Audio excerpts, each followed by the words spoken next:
Então, pessoal, a gente já viu no bloco anterior a questão, então, da divisão de competências tributárias, né, para cada ente, e a questão do que é lei complementar, né, por consequência o restante seria lei ordinária, tá? Então, e eu compreendo que seja um pouquinho árduo, mas tenham paciência que aos poucos tudo vai se encaixando, tá? O sistema tributário, ele é sistemático, então a gente vai entender tudo. Agora a gente vai passar para a questão legislação tributária. Então a gente vê que instrumentos normativos que compõem essa legislação tributária, tá? Que tipo de atos normativos existem, tá? E a gente tem a vantagem de que o CTN, o Código Tributário Nacional, ele é muito conceitual e ele explica as coisas, tá? E ele nos explica também o que é legislação tributária para ele, tá? Isso vem no artigo 96 do CTN. Então, nos explica que a expressão legislação tributária compreende as leis, os tratados e as convenções internacionais, os decretos e as normas complementares, que versem no todo ou em parte sobre tributos e relações jurídicas a eles pertinentes. Vamos colocar aqui. E vamos tentar colocar de forma relativamente hierarquizada, né? Claro que existe a Constituição, né? Ele não precisa mencionar aqui, né? Depois, ele só fala leis, né? A gente sabe que existem as leis complementares, que é a matéria que a gente acabou de estudar, né? Quais são as reservas. Depois seria a lei ordinária, né? Seria a lei, vamos colocar aqui lei. No mesmo plano da lei está também a medida provisória, tá? Porque a medida provisória tem força de lei. Vamos colocar aqui no mesmo plano. Também, e aí tem uma controvérsia, mas também os tratados e convenções internacionais estão no mesmo plano. Eu poderia colocar abaixo, mas eu vou colocar aqui para a gente entender que teria essa hierarquia, tá? Os tratados e convenções internacionais.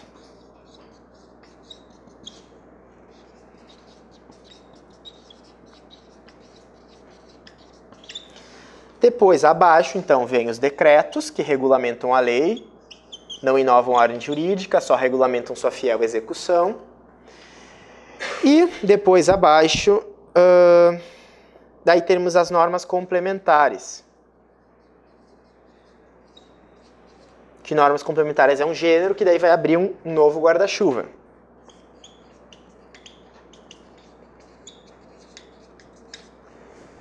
Tá? Então, resumindo, então vejam que o artigo 96 não é exaustivo, né?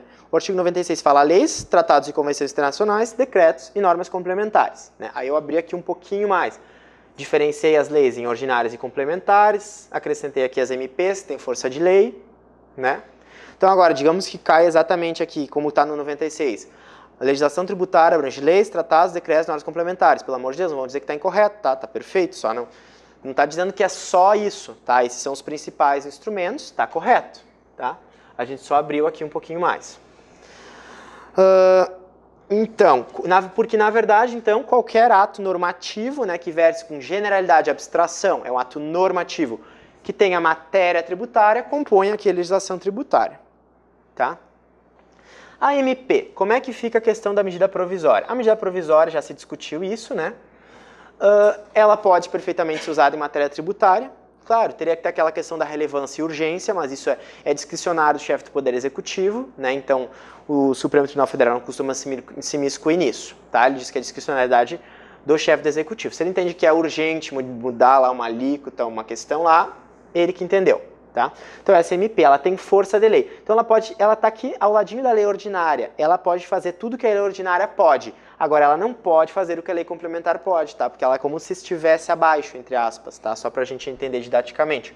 Então, a MP, eu não posso usar a MP nas reservas de lei complementar, tá? Então, todas aquelas matérias que a gente viu, tá? Então, lembrar aqui, né? Lembrar o quadro anterior. Tudo aqui que estava naquele quadro, que é a reserva de lei complementar, automaticamente não vai poder ser objeto de medida provisória, tá? Por expressa vedação constitucional. Tirando isso, aí eu posso utilizar a medida provisória, tá? Agora, a questão da lei, tá? A questão da lei é bem importante, tá? E a lei é um dos atos normativos mais importantes aqui em matéria tributária, porque está lá no conceito de tributo, né?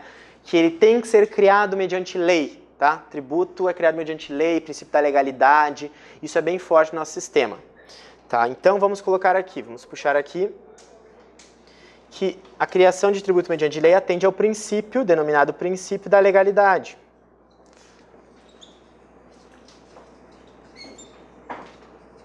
O princípio da legalidade é uma das garantias tributárias, é uma das limitações constitucionais ao poder tributar, assim como as imunidades, assim como a anterioridade, etc. Tá?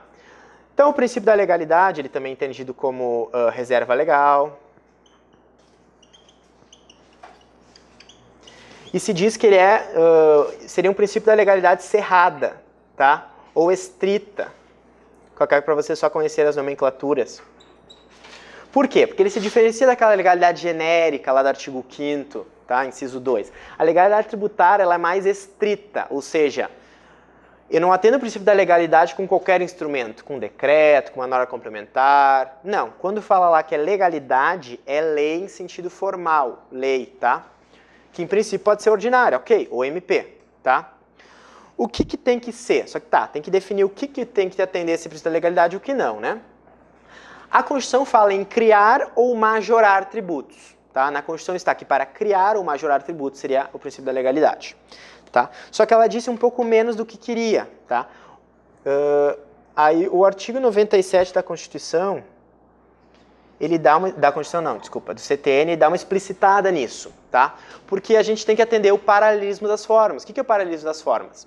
Se eu preciso, por exemplo, de lei para criar um tributo, eu preciso também para extinguir.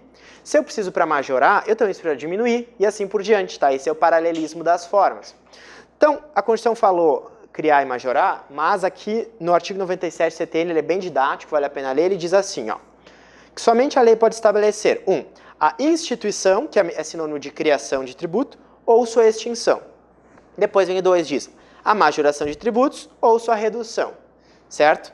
O 3, a definição do fato gerador da obrigação tributária principal e do seu sujeito passivo.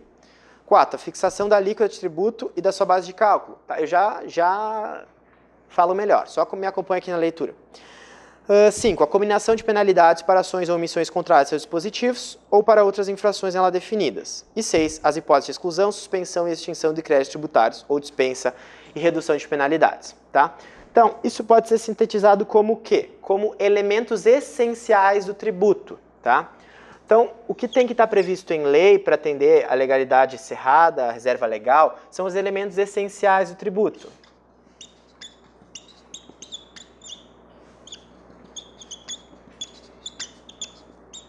Tá, é a regra matriz tributária. O que compõe ela? É fato gerador,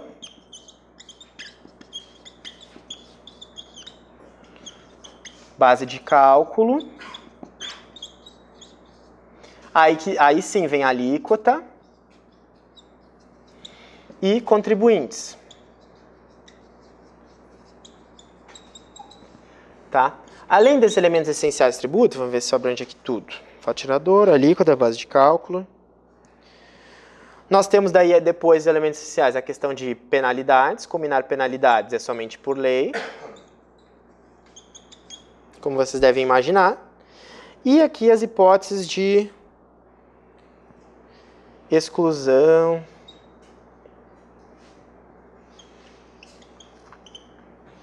suspensão e extinção de créditos tributários.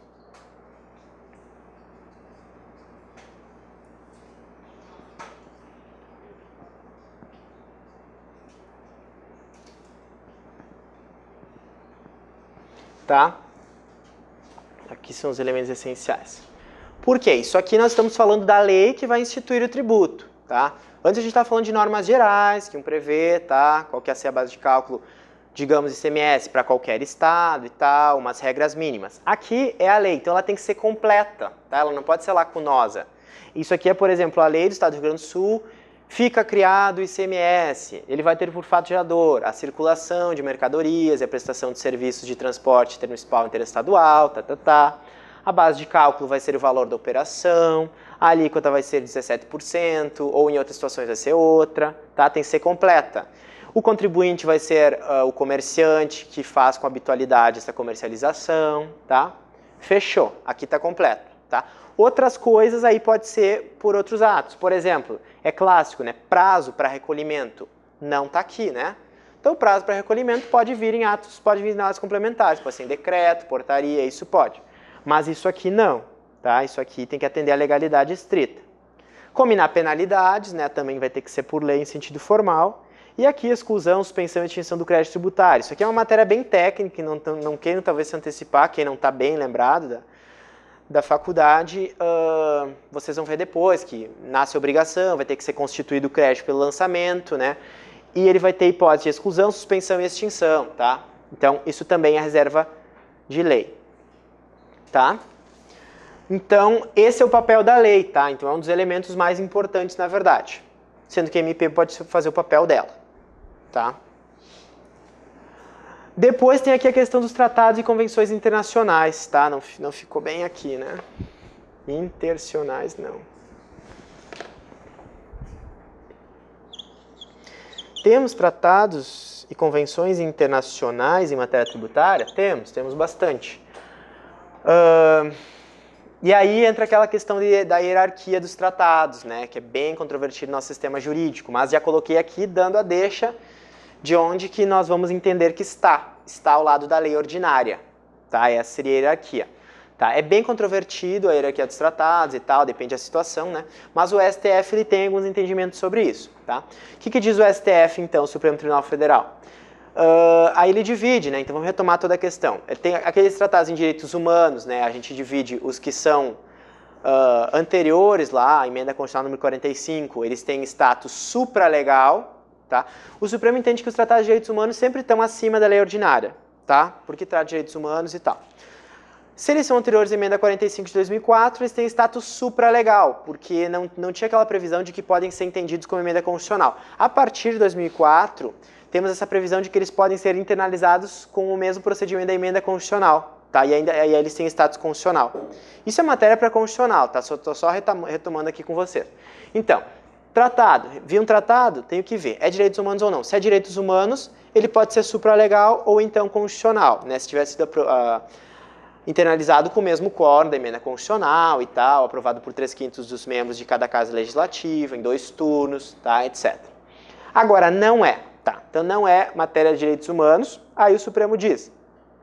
Então, tem status legal. Status ordinário teria o mesmo papel da lei ordinária, tá?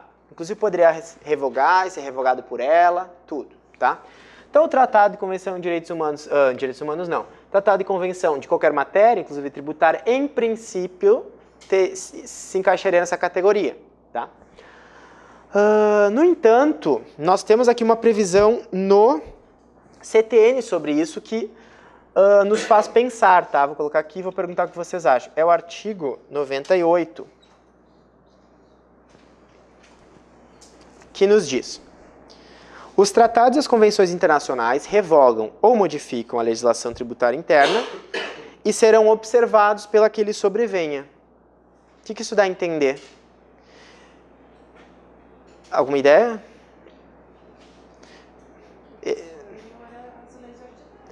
Dá quase a entender que seria superior às leis ordinárias, né? Então é isso que parece. Por quê?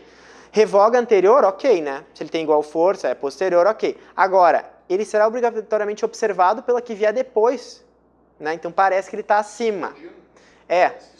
Parece, né? Então, essa seria uma interpretação, tá? E não tem uma coisa unívoca, assim, mas essa seria uma interpretação. Porém, o que prevalece não é isso, tá? O que prevalece é a leitura de que o que o CTN quer dizer não é que revoga ou modifica, e sim no sentido de que ele tem prevalência no caso concreto, tá? Isso seria em razão do princípio da especialidade, tá? Já vou explicar para vocês. Por quê?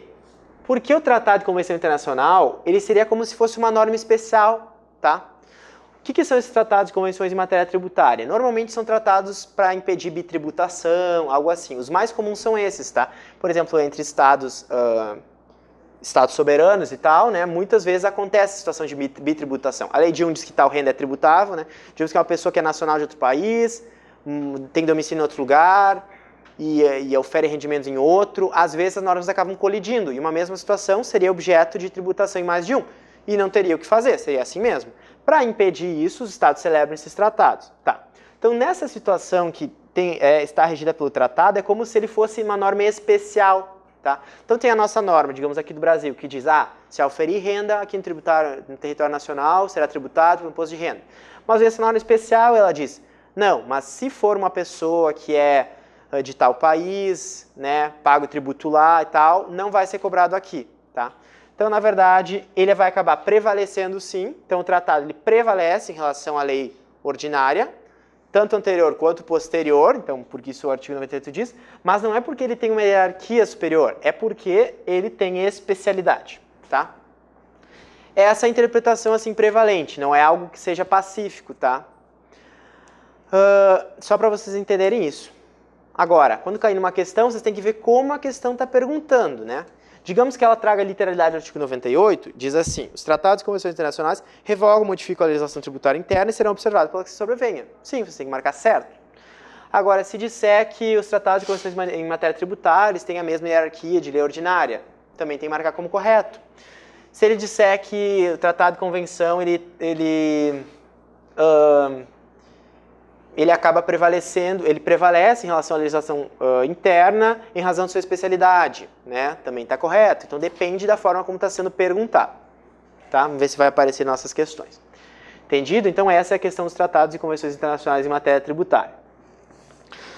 Depois nós temos a questão do decreto, do regulamento. O que ele pode fazer? Ele não pode fazer muita coisa, né? Ele tem que ficar adstrito a regulamentar isso aqui. Então ele não pode inovar a ordem jurídica, como você sabe, né? Isso é do direito constitucional, é uma regra geral, mas aqui com mais força ainda. Então o decreto e regulamento, segundo o artigo 99 do CTN,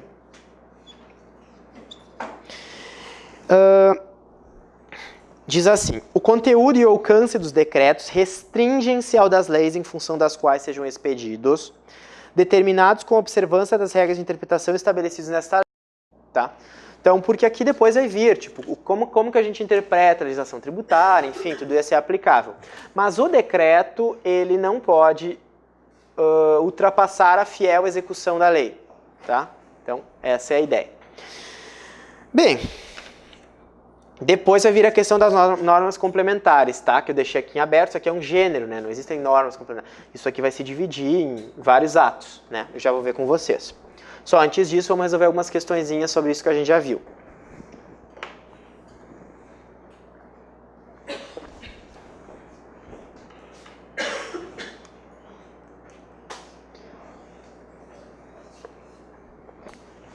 Primeiro, uma bem simplesinha. De acordo com o Código Tributário Nacional, as leis, os tratados e as convenções internacionais, os decretos e as normas complementares, vejam, a mencionou exatamente como no artigo ali, 96, né? Que versam todo em parte sobre tributos e relações jurídicas a eles pertinentes, estão compreendidas? Qual a expressão, né? Essa tá um pouco simplesinha, né? É porque a gente acabou de ver, né? Mas, ó, e vocês estão afiados também, né? Então, A, na expressão legislação tributária, claro, né? B, no conceito de crédito tributário pelo nome constituído, nada a ver, né? C, na denominação fato tirador, não, fato tirador é a situação necessária e suficiente ao nascimento da obrigação tributária, vocês vão ver.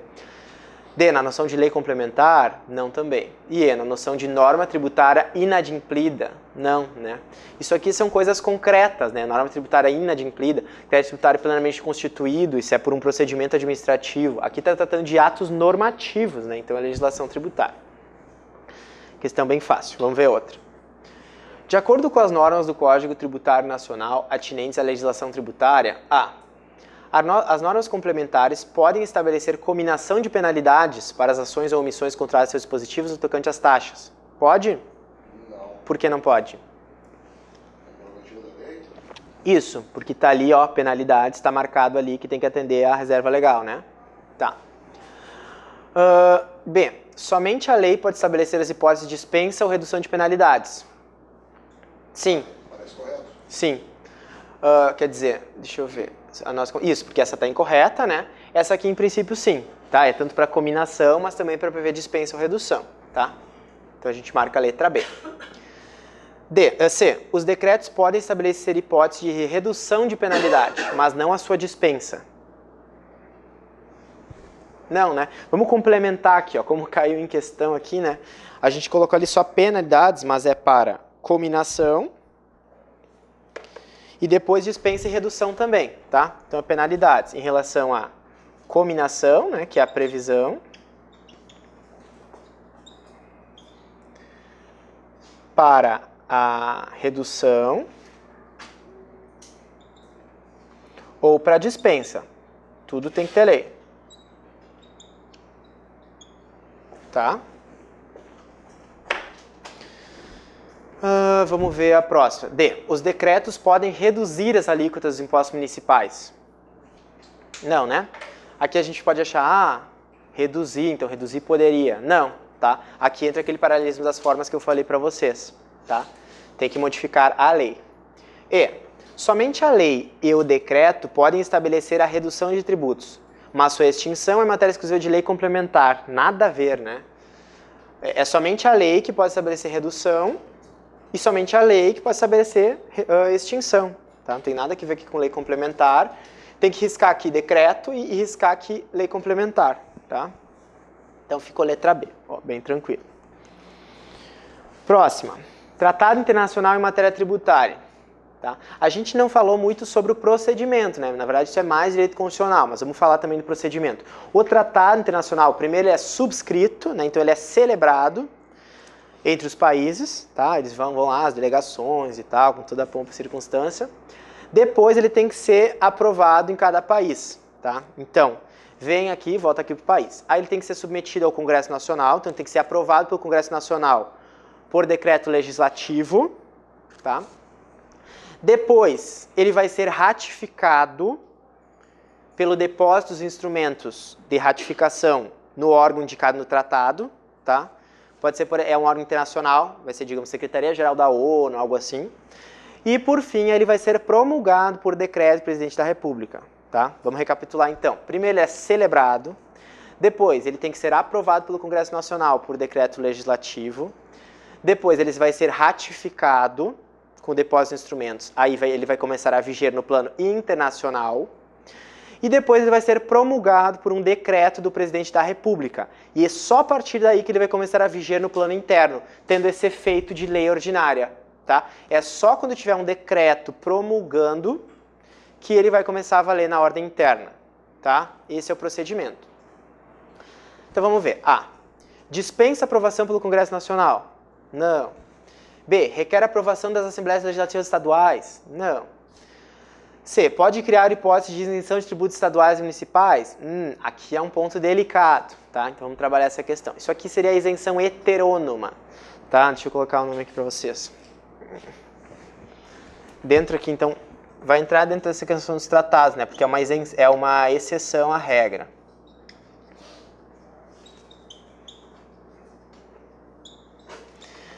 De regra, não é cabível a isenção heterônoma, que é a isenção que um ente concede em relação a um tributo de outro. Claro que não, porque isso desrespeitaria a autonomia. Tá? Digamos que o Estado vai dar uma isenção de um imposto municipal, ISS, faz algum sentido? Não. Né? Ou mesmo a União não é toda poderosa, a União também tem que respeitar a autonomia dos entes, então ela não poderia dar uma isenção de ICMS, por exemplo. Tá? Mas, nessa situação aqui de tratado e convenção é um pouquinho diferente. Por quê? Porque quem está celebrando ali o tratado ou convenção não é a União, não é um dos entes federados, e sim a República como um todo. Tá? Por mais que a gente esteja representado pelo Presidente da República, né, pelo governo federal, entre aspas, quem celebra o tratado não é a União, e sim a República Federativa do Brasil como um todo. Então, no tratado, a República Federativa do Brasil pode dar essa isenção, tá? E não desrespeita essa questão da isenção heterônoma, tá? A gente pode entender, se a gente entende que a União que está lá participando, seria uma isenção heterônoma, mas tá ok, tá? Então o tratado pode sim criar hipóteses de isenção de tributos estaduais e municipais, essa é a correta, entenderam bem? A razão é porque a gente está como Brasil lá fora, a gente não está como União, ou como Estado, como município, tá? D. Tem nível constitucional automático? Não, né? Ela tem nível legal. Salvo se em alguma situação a gente entendesse que ela caracteriza uma norma de direitos humanos, tá? Em princípio não é o caso, mas não podemos excluir a hipótese, né? E. Não se submete a normas gerais do Código Tributário Nacional? Não, né? Ele submete, tanto que ele é regulado ali pelo CTN, né? E como o tratado tem hierarquia de lei ordinária, ele está abaixo, digamos assim, da lei complementar, né? Então, por isso que a correta é a letra C. Vamos ver essa aqui. Essa aqui já é de outra matéria. Tá? Então, essa é a questão de como funciona a legislação tributária.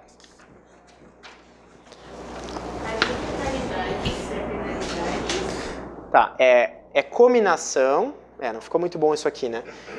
Mas seria cominação, redução e dispensa. Tá? Cominação, o que que é? Cominar é prever abstratamente, né? É dizer, quando alguém fizer tal coisa, por exemplo, deixar de entregar a declaração de imposto de renda até o dia 30 de abril, vai estar sujeito a uma multa de 20% do imposto devido, sendo valor mínimo R$150, entenderam? Isso é cominar a penalidade. Aí depois, se eu quisesse anistiar as pessoas que não entregaram, né, depois, dispensar então, né, já vê que isso caracteriza uma anistia, também vai ter que ser por lei, não vai poder ser por um decreto. Pode falar. Se a gente simplificar assim para prova objetiva, Fala. Falou em penalidade, já reserva legal. Sim, porque é para tudo, né? Para tudo, né? Seria a combinação, a redução e a dispensa. Então falou em penalidade, exato. Vai ficar na cabeça. Isso, penalidade e lei, Porque, claro, essa questão de penalidades, ela toca em questões sensíveis, né? Tudo que é punição e tal, né? Então tem que ter a questão de lei. Depois a gente vai ver penalidades. A gente fez isso oportunamente. Então penalidade precisa de lei. Mais alguma questão antes da gente entrar nas normas complementares? Tá, então vamos entrar agora no que são essas normas complementares, né? Que até agora ficou em aberto, né? O que é isso? Mas são coisas que estão abaixo disso, tá? Então estão abaixo do decreto.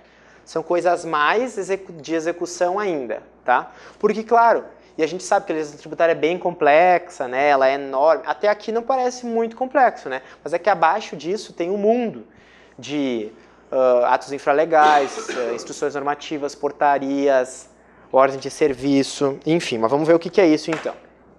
Posso apagar aqui?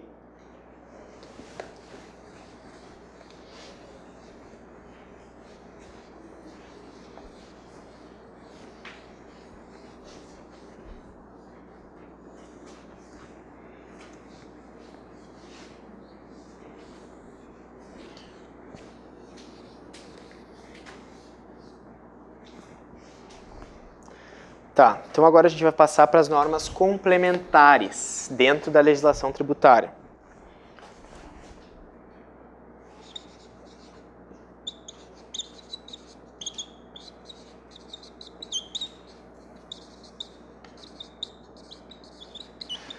O que são essas normas complementares? Leiamos o artigo 100 agora.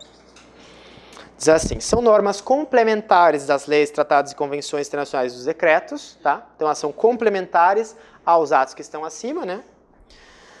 Aí tem 4 hipóteses, tá? Vamos colocar aqui cada uma delas. Em primeiro lugar, os atos normativos das autoridades administrativas, então tá genérico, né?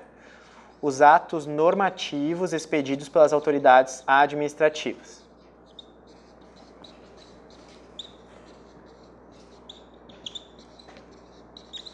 Tá? O que vão ser, por exemplo, portaria, instrução normativa, norma de execução, ordem de serviço, tá? Por exemplo, instrução normativa da Receita Federal. Vamos dar o exemplo do imposto de renda da pessoa física, tá? O imposto de renda da pessoa física, ele é um imposto federal, está previsto na Constituição. Então, vai ter algumas coisas em lei complementar lá no CTN sobre ele, né? A questão de alguma coisa sobre base de cálculo, fatiador e contribuinte, né? Vai ter uma lei ordinária federal que cria, então fica criado o imposto de renda, qual vai ser a alíquota, o contribuinte, base de cálculo, fato tirador, tudo, tá. Aí, existe um decreto, que é o regulamento do imposto de renda, né, o decreto regulamenta, então ele explica um pouquinho mais algumas coisas, tá. Um pouquinho não, né, é bem extenso isso, mas ele não inova, ele só explicita, beleza. Aí depois tem uma instrução normativa da Receita Federal, que explica mais ainda, aí explica como vai declarar, onde é que vai inserir, onde é que vai classificar cada rendimento, certo? Ou seja, explica bem certinho como vai ser, tanto para os contribuintes quanto para o próprio fisco, né? Que é uma legislação complexa, né? Digamos, a Receita Federal do Brasil, ela tem dezenas de milhares de auditores e analistas tributários, né? Eles têm que saber como se orientar, não vai cada um dos auditores vai olhar o CTN e vai entender uma coisa, né? Então, para isso que existem essas normas complementares, para dar uma organizada administração tributária. Então, aqui, esse nosso primeiro exemplo de norma complementar são os atos normativos das autoridades administrativas. Tá? Pode ser portaria, instrução normativa, resolução, o que vocês quiserem. Depois, vem as decisões. Deixa eu ler primeiro. As decisões dos órgãos singulares ou coletivos de jurisdição administrativa a que a lei atribua eficácia normativa. Deixa eu colocar aqui. As decisões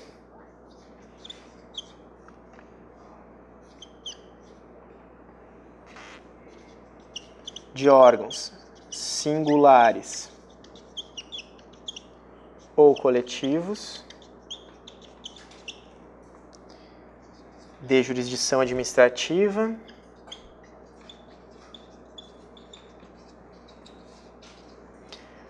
a que a lei atribua eficácia normativa.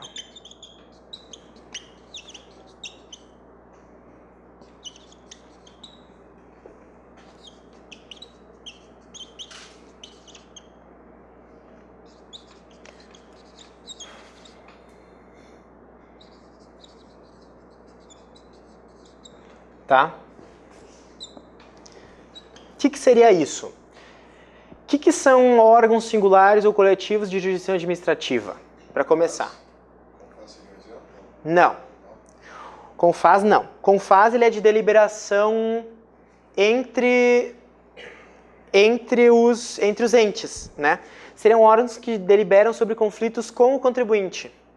Tá? Vocês conhecem algum órgão? Em âmbito federal nós temos o CARF, por exemplo, tá? Estadual temos o TARF, tá? Já vou explicar.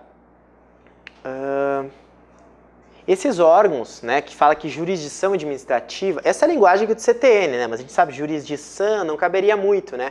Mas ele quer dizer de julgamento, né? E existem órgãos que fazem essa atribuição de julgamento, tá? São órgãos que atuam no processo de constituição do crédito tributário, tá? Isso a gente precisa de mais conhecimento, mas vamos lembrar lá como é que é a constituição do crédito tributário, tá? Vou fazer uma historinha bem rápida aqui para vocês. Existe a lei tributária, que é o que a gente está estudando, né?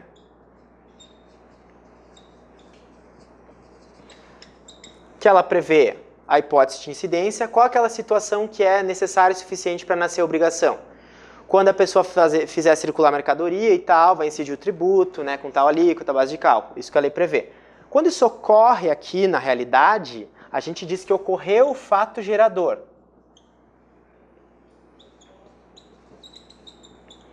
Tá? Então aconteceu o fato gerador. Então vai incidir a consequência da norma. Qual é a consequência da norma? É o nascimento da obrigação tributária. Tá? Então ocorre o nascimento da obrigação tributária.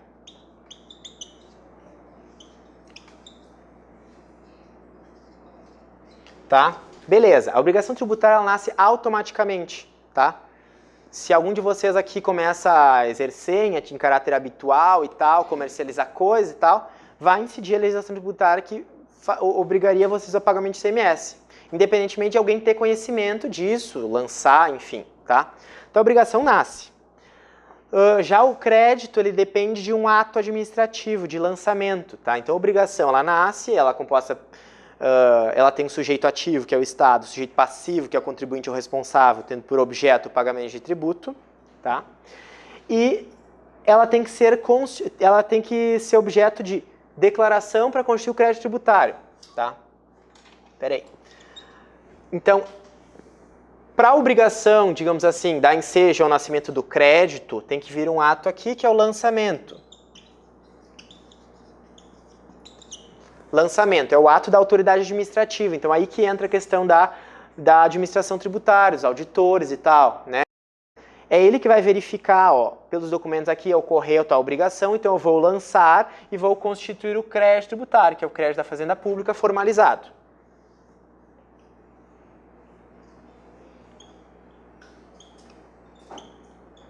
Tá? Segundo o CTN, a única forma de constituição do crédito é o lançamento. Tá? Existe também uma súmula da CJ que diz que a entrega de declaração constitui o crédito, tá? Teria o mesmo efeito. tá?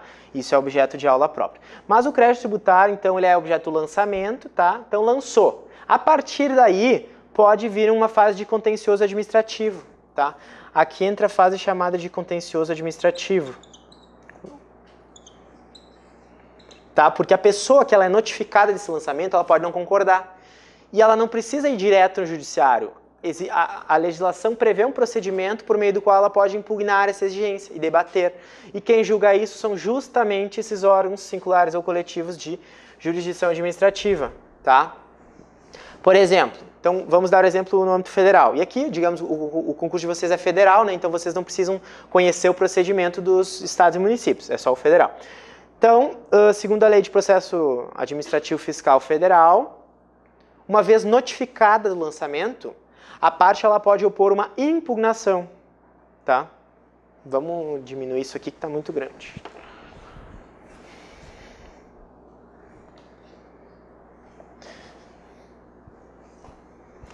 Tá, então teve o lançamento que fez nascer o crédito.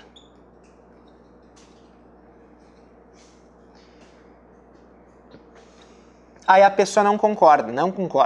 Tudo bem, então você apresente aqui uma impugnação no prazo de 30 dias. Tá? Essa impugnação suscita essa fase contenciosa do lançamento. Tá? Se a pessoa deixa fluir, beleza, vai ter a constituição definitiva do crédito, tá? Vai se tornar definitivo aquele crédito, inclusive vai começar a fluir a prescrição, enfim, e ele vai ser encaminhado para cobrança, enfim. Agora a parte ela não concordou, ela entrou com a impugnação. Essa impugnação, ela pode impugnar qualquer coisa, não aconteceu tal coisa, a lei não exige dessa forma, o que ela quiser. Isso vai ter que ser apreciado. Que órgão vai apreciar? No âmbito federal, em primeira instância, vai ser uma delegacia da Receita Federal de Julgamento, tá? Cuja sigla é DRJ. Tá? Em primeira instância, o órgão que aprecia, o órgão, e é um órgão coletivo, tá? Ele é composto por 3 auditores da Receita, que em sessão eles julgam essas impugnações. É uma delegacia da Receita Federal de Julgamento, tá? Conhecida como DRJ. E se a pessoa teve essa impugnação julgada e ainda assim ela não gostou, ela pode entrar com recurso administrativo.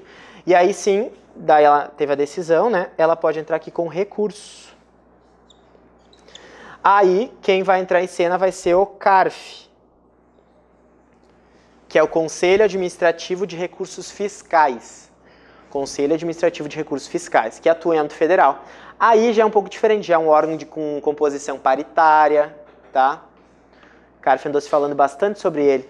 Ele é o antigo Conselho de Contribuintes, porque aí que tá, ele tem essa composição paritária bem curiosa entre fisco e contribuintes, tá? Então, metade dos conselheiros do CARF é indicado pela Fazenda, são auditores fiscais, e metade são indicados pelos contribuintes por meio de confederações de classe, né? Confederação da Indústria, do Comércio, do Transportes, etc. E então é paritário, né? Em princípio, para ter um julgamento equânime. Tá? Embora na situação de empate vai acabar prevalecendo o denominado voto de qualidade de um auditor fiscal. Tá? Então, quando ocorre empate. Até isso é impugnado, a OAB entrando com ADIM contra isso e tal. Mas é assim. Tá? Então, esse recurso administrativo vai para o CARF. O CARF também é um órgão coletivo de jurisdição administrativa. Tá? Dentro do CARF pode haver recursos, tá? Porque ele é bem grande, a gente não conhece, quem não é muito da área não conhece muito, né? Mas ele tem mais de uma centena de conselheiros, ele se divide em câmaras, turmas, ele é bem complexo. Então, às vezes, quando é julgado por órgão fracionário, tem como provocar o órgão maior, né? Mas também tem que chegar lá ao final. Aí, ao final, tem a Constituição Definitiva do Crédito Tributário.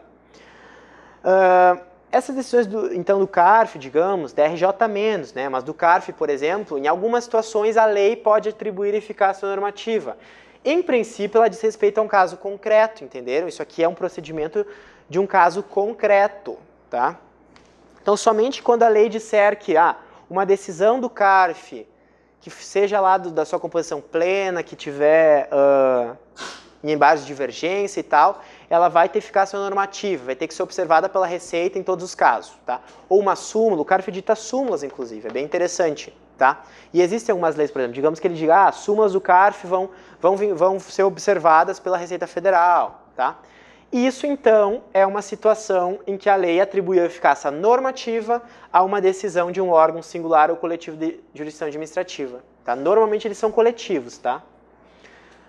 Entenderam? Mas não é a decisão em si. Ela tem que ter essa lei que agrega eficácia normativa. Tá entendido? Seria isso.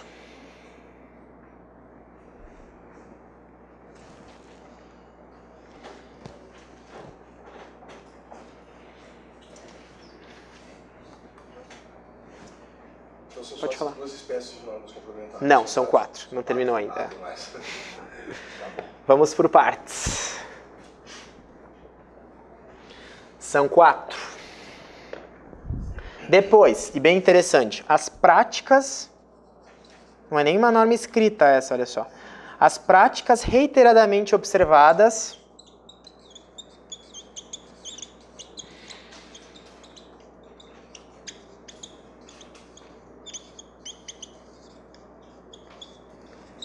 pelas autoridades administrativas.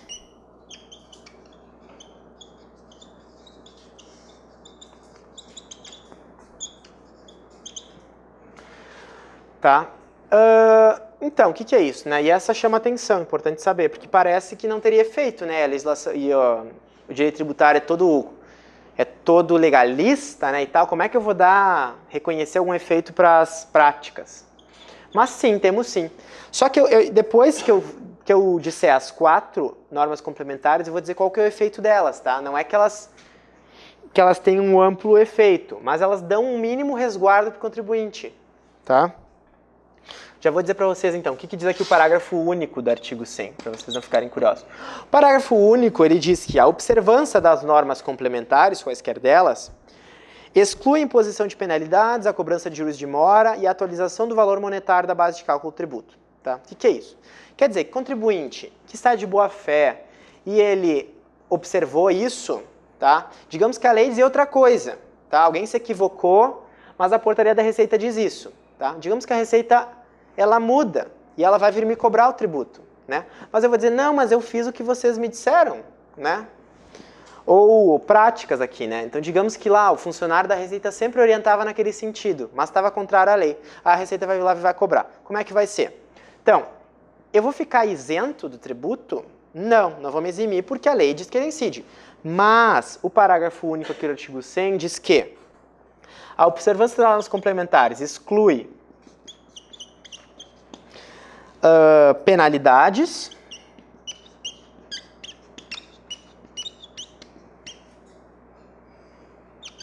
juros de mora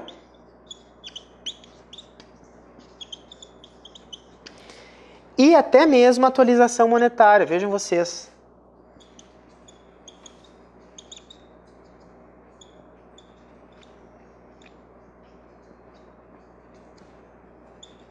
Então, essa é a importância dessas 4 normas complementares que a gente está vendo, tá? Elas não vão eximir da incidência de tributos se a lei assim o prevê, porque elas são complementares, elas são abaixo de tudo, elas não podem criar nada novo. Mas elas servem para orientar os contribuintes e o fisco. E quando elas forem observadas pelo contribuinte, e digamos que aquilo não tivesse estritamente de acordo com a lei, o contribuinte está resguardado de que ele não vai sofrer penalidades e não vai incidir sequer juros e correção em relação àquele tributo. Vai ser cobrado somente o valor principal do tributo. Tá bem? Então, resguardo do contribuinte. Então, temos essas práticas reiteradamente observadas pela autoridade administrativa, tá? Como uma das hipóteses. Isso deveria ser comprovado de alguma forma, né? Enfim, isso poderia ser judicializado, né? Digamos, a parte que tem interesse em comprovar isso, né? E, por fim, temos os convênios.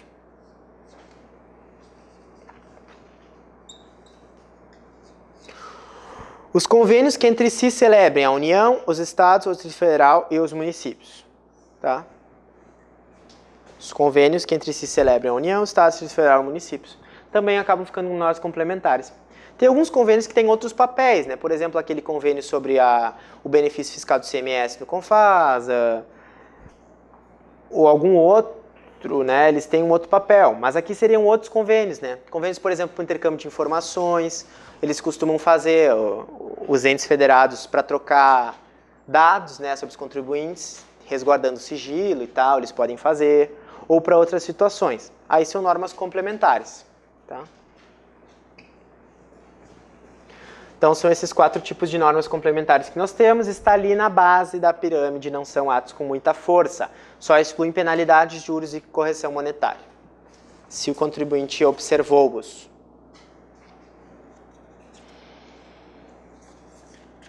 Podemos ver uma questãozinha? Tá. O artigo 3º do Código Tributário Nacional estabelece que tributo é toda a prestação pecuniária compulsória, em moeda cujo valor nela se possa exprimir, que não constitua sanção de ato ilícito, instituída em lei e cobrada mediante atividade administrativa plenamente vinculada. Esse é o conceito de tributo, né? Tem que ser pecuniário, tem que ser em dinheiro, compulsório, é obrigatório, né? Tem que ser em moeda, não é sanção por ato ilícito, é instituído em lei e cobrado mediante atividade plenamente vinculada. Ou seja, todos os elementos do ato administrativo estão na lei, né? O fiscal, ele não tem nenhuma discricionariedade, nenhuma margem de apreciação, o que é conveniente ou não, nenhuma, tá? Desta definição de tributo, infere-se por via indireta que as penalidades que representem sanção por ato ilícito não se classificam como tributos. Verdade, tá? As penalidades, principalmente as multas tributárias, elas não são tributo, tá? É uma multa tributária, tá ali regida na legislação tributária, mas não é tributo. Não obstante isso, o mesmo CTN alberga diversas regras concernentes a penalidades, notadamente as penalidades pecuniárias. De acordo com este código, a combinação de penalidades para ações ou omissões contrárias aos dispositivos legais devem obedecer ao princípio da legalidade, da anterioridade nonagesimal, noventena, mas não da anterioridade anual. Aqui vai faltar elementos para vocês, né? Mas vão até a parte da legalidade. A legalidade tem que observar, né? Como a gente viu, estava aqui antes, né? Então, penalidade tem que observar a legalidade. Agora ali, anterioridade, não, tá? Não tem essa previsão. Isso diz respeito especificamente aos tributos, anterioridade nonagesimal e anterioridade anual, tá? Que vocês vão estudar na aula de limitações constitucionais ao poder de tributar. Então, vamos para a letra B. Quando lei nova combinar penalidade menos severa que a prevista na lei vigente ao tempo da prática infracional, esta lei nova será aplicada sempre ao ato ou fato pretérito. Essa questão talvez ficasse melhor logo depois, que eu já vou ver com vocês quando que pode retroagir a lei tributária. Mas essa é uma das situações, tá? Quando a lei ela prevê uma penalidade menos severa para aquela mesma infração, é como se fosse a lei penal, tá? E ela acaba retroagindo. Só que isso tem uma restrição, tem que ser um ato não definitivamente julgado. E aqui ela fala sempre, por isso que está errada, tá? Mas não se preocupem que a gente vai estudar isso. C, e essa aqui que nos interessa mais na nossa matéria. A observância das normas complementares das leis, dos tratados e das convenções internacionais e dos decretos exclui a imposição de penalidades, a cobrança de juros de mora e a atualização do valor monetário da base de cálculo do tributo. O que vocês acham dessa? Tá certa, né? Ela é exatamente o que diz o dispositivo, tá? O parágrafo único do artigo 100. E o caput ali, ele fala dessa forma. Ele fala como normas complementares das leis, tratados, convenções e decretos. Porque essas normas complementam esses atos superiores, tá? E ele acaba excluindo tanto penalidades, juros de mora e atualização do valor monetário da base de cálculo, tá? É sinônimo de atualização monetária, correção monetária. Então essa é a que a gente vai marcar agora. D. A lei tributária que combina penalidades deve ser interpretada sempre de maneira mais favorável ao acusado, considerado legalmente pobre, no que diz respeito à dosimetria da pena atribuída a ele, quanto à natureza e circunstâncias materiais do fato. Isso também é de interpretação, também já vamos ver depois, mas não tem uma mudança para o legalmente pobre, são outros critérios, tá? E, quando se comprova ação ou omissão do sujeito passivo que dê lugar à aplicação de penalidade pecuniária, o lançamento será efetuado de ofício pela autoridade administrativa ou por homologação, como acontece no lançamento do ICMS. É sempre de ofício, tá? O lançamento de penalidades, mas também fica para aula própria. O importante é a nossa alternativa aqui que eu queria trazer, é a alternativa C, tá? Que vocês vejam que está perfeito. E às vezes tem isso, né? Às vezes a gente não entende algumas outras, mas se a gente tem certeza que essa é a correta, né? É indiferente, a gente vai acertar de qualquer forma. Então, aqui a correta é a letra C. Tá? Era só essa questãozinha. Então vamos prosseguir aqui. A gente terminou o que compõe a legislação tributária, tá? Então ela é composta daqueles atos de antes e das normas complementares. Fechou o que compõe.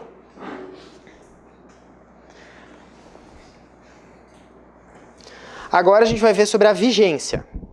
Tá? Ah, eu até podia deixar, mas tudo bem. Porque agora tem regras sobre a vigência de cada um desses. Tá, mas vamos lá. Vigência.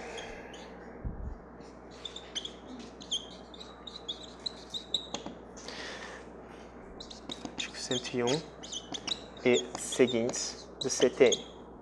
Então, a vigência no espaço e no tempo da legislação tributária rege pelas disposições legais aplicáveis às normas jurídicas em geral, ressalvado o previsto nesse capítulo. Essa regrazinha é importante do 101, porque eu já vi cair algumas questões sobre isso, tá? Então, a vigência dessa legislação tributária toda, ela obedece, sim, o previsto na legislação tributária pela legislação comum, por exemplo, na LINDB, né, a Lei de Introdução às Normas de Direito Brasileiro, com as ressalvas do CTN, tá? Então, isso é uma regra que está ali prevista que eu já vi cair em questão. Vamos seguir.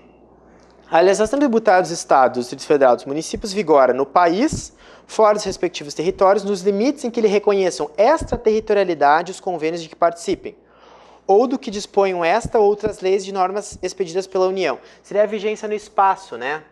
Isso não é algo muito discutido, tá? É um preciosismo aqui. Mas a vigência no espaço, em princípio a legislação ela vige no país, né?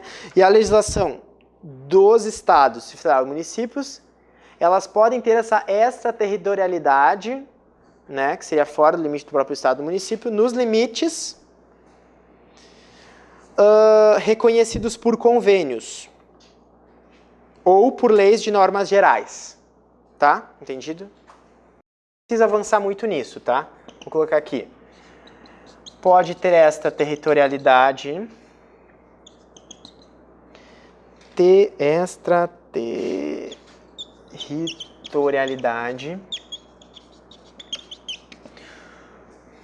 no limite de convênios e normas gerais, sintetizando, tá? Professor, sabe um exemplo?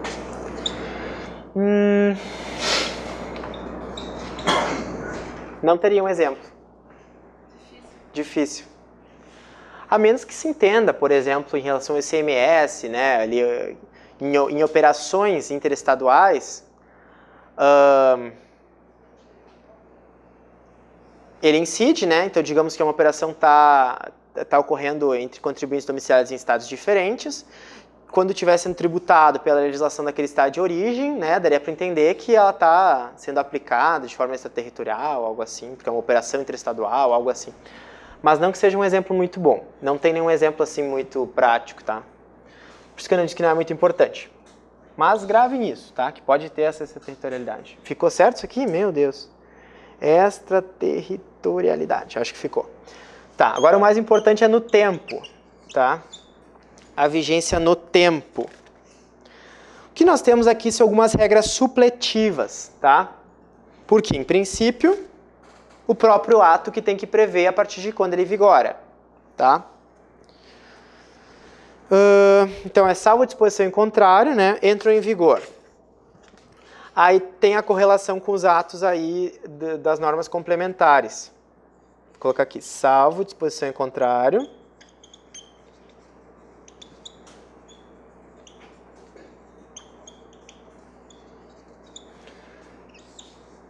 Tá.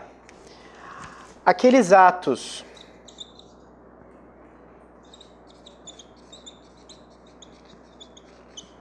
normativos das autoridades administrativas, vou abreviar aqui porque é a mesma lista do quadro anterior, tá? Esse é na data da sua publicação.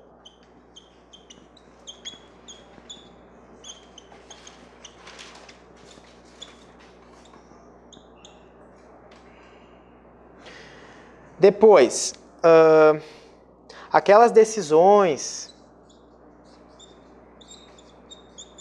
de ordem de jurisdição administrativa com eficácia normativa, lembram?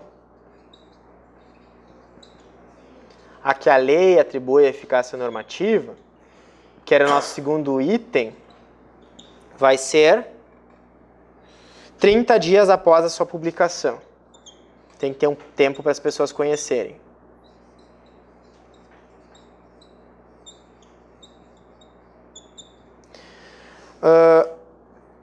Depois temos uma regra dos convênios, tá? Porque aí é o mesmo quadro anterior, só que práticas reiteradamente observadas, né, não tem uma data específica. Inclusive, elas têm que ser reiteradamente feitas para se tornarem normas complementares. Então, não tem regra. E, por fim, os convênios.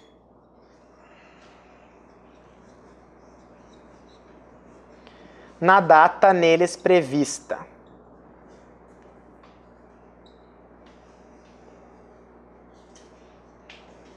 Isso aqui não é uma regra supletiva muito boa, né? Porque se ele não prevê, daí não tem regra. Mas então o convênio obrigatoriamente vai ter que prever a partir de quanto ele vige, tá? A partir de quando e até quando também. Normalmente os convênios sempre têm um prazo, além do qual eles têm que ser renovados ou refeitos, tá? Então, em relação à vigência no tempo, nós temos essas regras supletivas, salvo disposição em contrário. Atos normativos da autoridade administrativa data sua publicação, né, que é a regra, né? Decisões, aquelas dos órgãos de jurisdição administrativa, a que a lei atribui eficácia normativa 30 dias após a publicação, porque é uma coisa maior, né? Era uma coisa que era de um caso concreto e vai passar a viger para mais pessoas, né? Então tem que ter um prazo. E aqui vem os convênios, que aí eles vão viger na data neles prevista.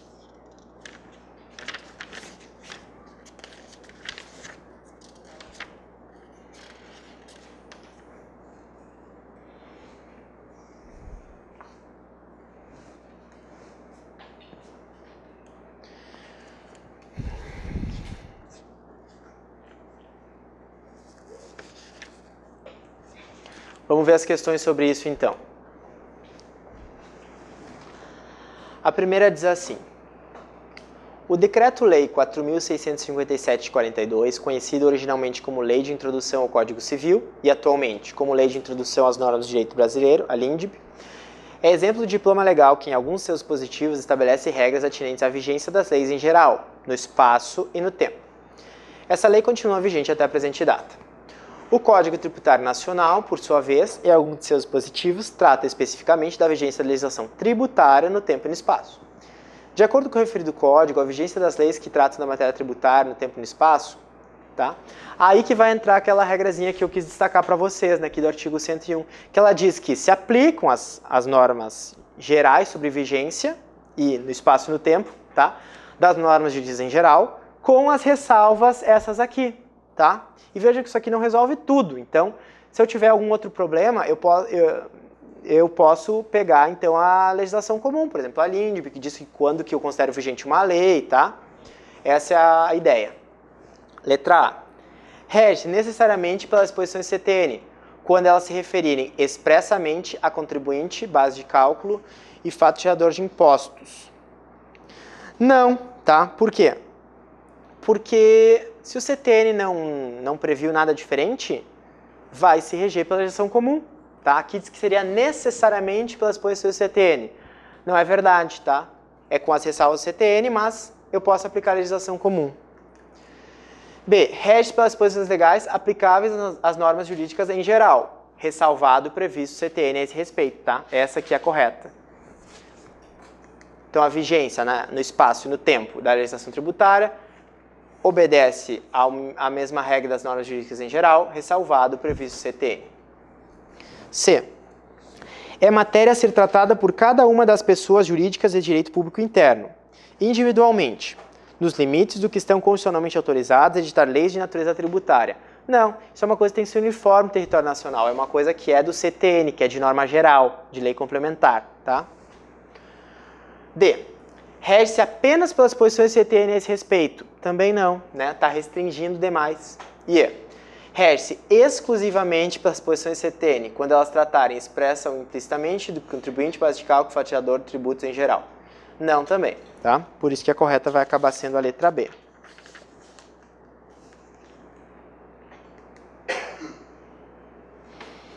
Próxima. A legislação tributária dos estados vigora, em alguns casos, fora dos seus respectivos territórios, podendo ser citada como exemplo a denominada substituição tributária interestadual, que seria mais ou menos o exemplo que a gente tratou. De acordo com o Código Tributário Nacional, esta extraterritorialidade ocorre nos limites em que ela é reconhecida por a convênios de que os estados participem? Sim. Não diz que é só, né? Diz que é uma das hipóteses, então pode ser no limite de convênios ou de leis de normas gerais. Então a correta vai ser efetivamente a letra A, mas vamos analisar as outras. B. Resolução conjunta da Câmara dos Deputados e Senado Federal. Nem existe isso, inclusive. Ratificada por ato do Poder Executivo Federal. Não existe isso. C. Resolução do Senado. É um ato que existe, mas que não serve para isso.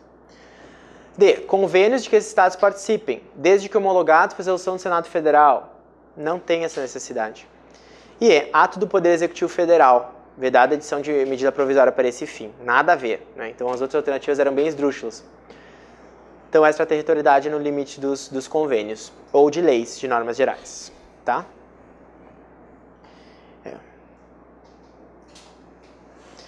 Próximo. A Secretaria de Finanças de determinado município brasileiro, necessitando dar publicidade às normas complementares das leis e dos decretos emanados das autoridades municipais competentes, edita as referidas normas, denominadas portarias, que são expedidas pelas autoridades administrativas da Secretaria. Né? Então vejam que vai se enquadrar lá naquelas nossas normas gerais, a primeira categoria, ato normativo da autoridade administrativa. De acordo com o Código Tributário Nacional, essas portarias entram em vigor. A. No primeiro dia do exercício seguinte ao da sua publicação, quando estiverem aumentando a alíquota de IPTU. Em primeiro lugar, vamos ver qual que é, né? A regra é essa, né? É na data nele prevista, né? Mas se não previu, é na data de sua publicação. Quanto à alternativa A, primeiro que ele não pode aumentar a alíquota de ICMS, né? Porque majorar tributo é reserva de lei, né? Então, uma portaria não pode aumentar a alíquota. Então, por isso, a A já está errada. A B, 45 dias após a data de sua publicação, salvo disposição de lei orgânica ou inicial ao contrário. Não, né? É na data da sua publicação. Esse 45 dias está na LINDB, talvez estava querendo confundir, né? A lei, quando ela não prevê a data da sua vigência, segundo a LINDB, lá ela vige 45 dias depois da sua publicação, né? Mas nesse caso a gente tem disposição expressa no CTN, então a gente pega essa disposição expressa. Essa segunda parte aí não tem nada a ver, tá? Disposição da lei orgânica, missão ao contrário, isso não é matéria de lei orgânica. Isso é matéria típica da LINDB, lei federal. C. Na data de sua publicação, salvo a disposição ao contrário. Perfeito. Essa C que a gente marca. Tá?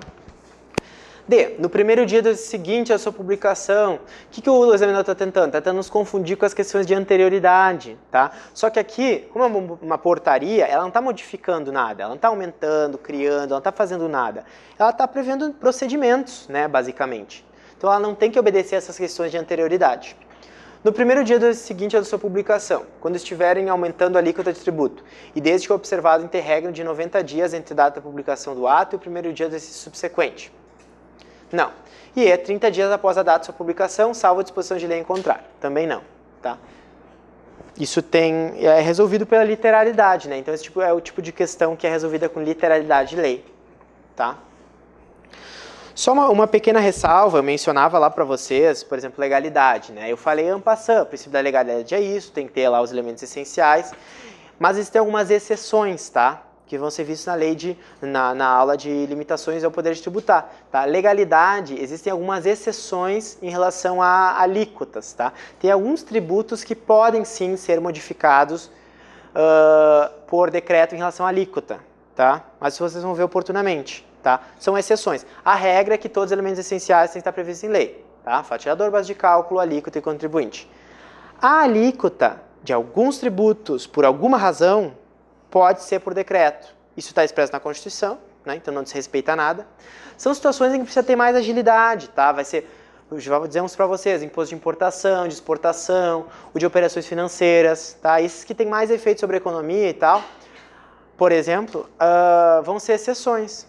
Tá? Porque o governo precisa ter alguma agilidade para modificá-los. Tá? Mas vai se restringir a alíquota.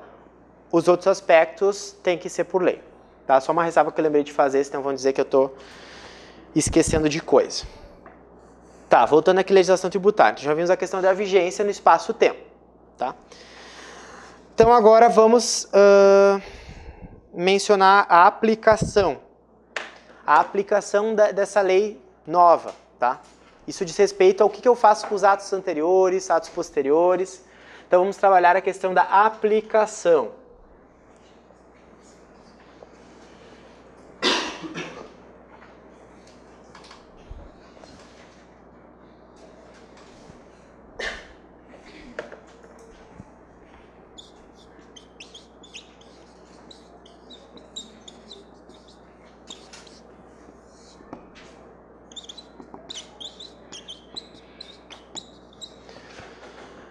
A legislação tributária aplica-se imediatamente, então aplicação imediata, aos fatos geradores futuros e aos pendentes.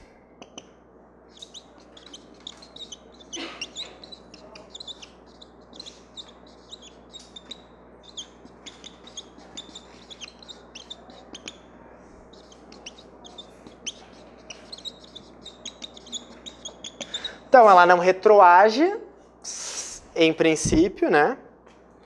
Então, tem aí retroatividade.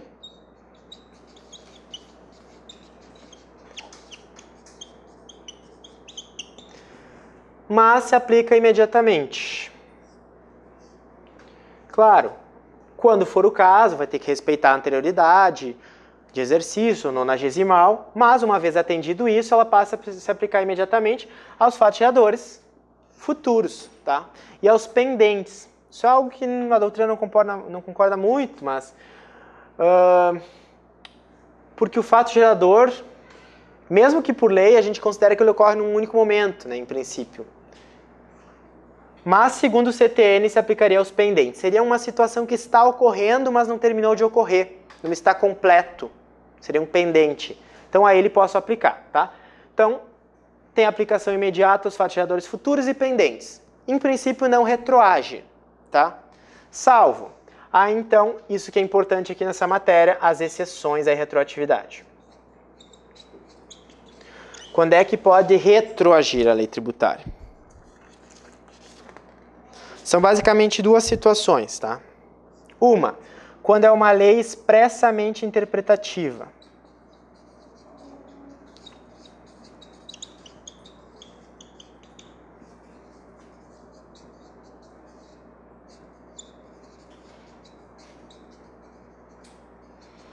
Tá? O que é uma lei expressamente interpretativa? Seria uma lei que não inova, ela somente interpreta dispositivos de uma outra lei. Difícil, né? A gente não acontece. Na verdade, não, acho que não teve nenhum caso legítimo disso. E teve uma situação que se tentou fazer isso. Acho que era a Lei Complementar 118, se não me engano. Era uma lei complementar de 2005, que ela queria modificar o CTN. Mas o legislador ele disse que só estava interpretando, ele não estava modificando, então posso aplicar retroativamente, né? Era aquela situação, vou falar aqui para vocês, era famosa, uma situação bem famosa, tá? É a tese do 5 mais 5. Para eu explicar para vocês, teria que buscar muitas outras coisas, mas isso diz respeito lá à repetição de indébito, tá? Quando tu pagou a mais, algum tributo e tal, e quer pedir a devolução. Por uma interpretação lá conjugada das normas, que a jurisprudência consagrou, existia um prazo de 5 anos para ser homologado tacitamente aquele pagamento contribuinte, depois mais 5 para repetição de indébito e sim. No fim, acabava dando 10 anos a partir do pagamento indevido, tá?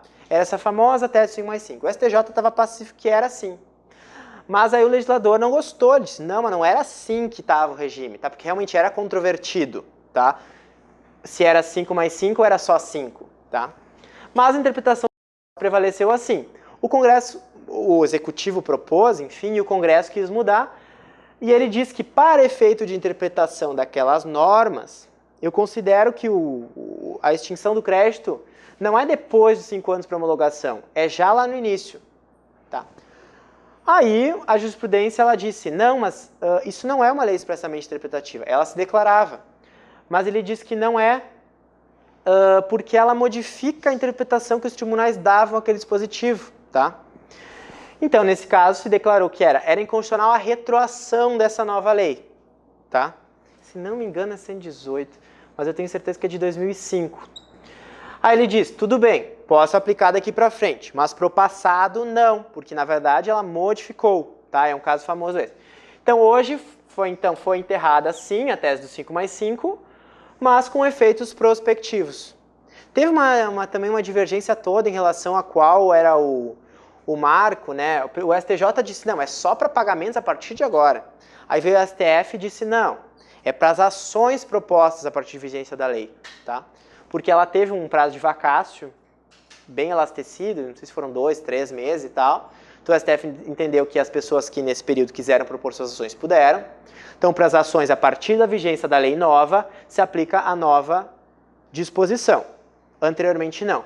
Então, isso é para dizer para vocês que a lei expressamente interpretativa é uma coisa muito difícil de se verificar. Teve essa tentativa, não deu certo, tá? Mas é a primeira hipótese, tá? Primeira hipótese. A segunda é relativa a infrações, tá? Eu vou ler para vocês, depois a gente sintetiza aqui.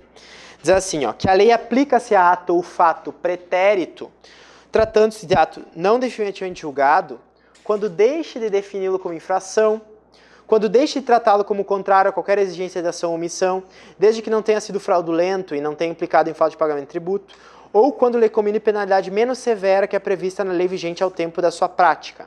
Isso nos lembra muito do direito penal, né? Porque eu aplico tanto como se fosse uma abolitio criminis, né? Quando um ato é previsto como uma infração, né? Ou seja, é uma situação que daria seja uma penalidade, é uma multa tributária. Quando vem uma lei nova e diz, aquilo não é mais infração, eu vou aplicar como se fosse uma abolitio criminis, tá? Aí eu não vou mais cobrar aquela multa mesmo em relação a quem já tinha praticado, tá? Entenderam? E tem também aquela que no penal a gente chama de novatio legis in melius, né? Aquela que não deixa de considerar infração, mas prevê uma penalidade menos gravosa. Então, da mesma forma, vou aplicar, é como se fosse eu reabro aqui, reviso, tá? Então, como é que eu posso colocar isso?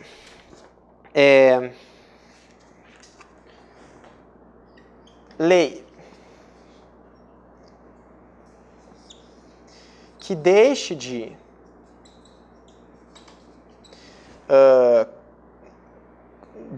definir como infração, definir a conduta como infração,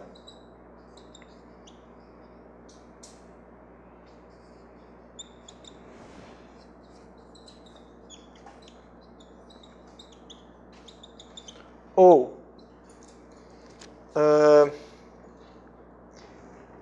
deixe de...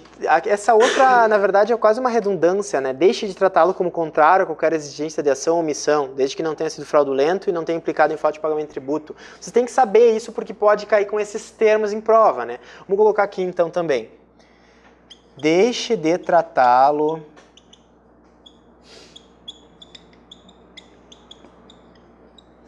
como contrário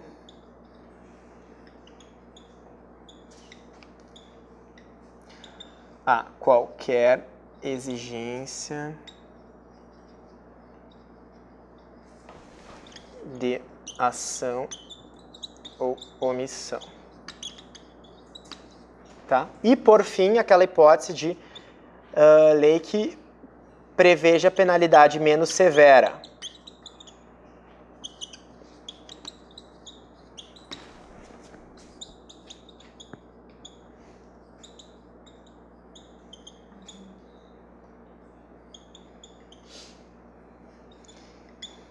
Eu gosto de sintetizar isso como se fosse o abolitio criminis, que seria essa primeira parte, tá? Quando algo deixa de definir como infração. E essa segunda parte seria a novatio legis in melius, seria a lei nova que prevê uma penalidade menos gravosa. Nas duas eu posso aplicar, tá? Com uma condição, tá? Desde que o ato não tenha sido definitivamente julgado. Isso é importante, tá? E aí seria uma distinção em relação ao direito penal. Desde que se trate de ato não definitivamente julgado.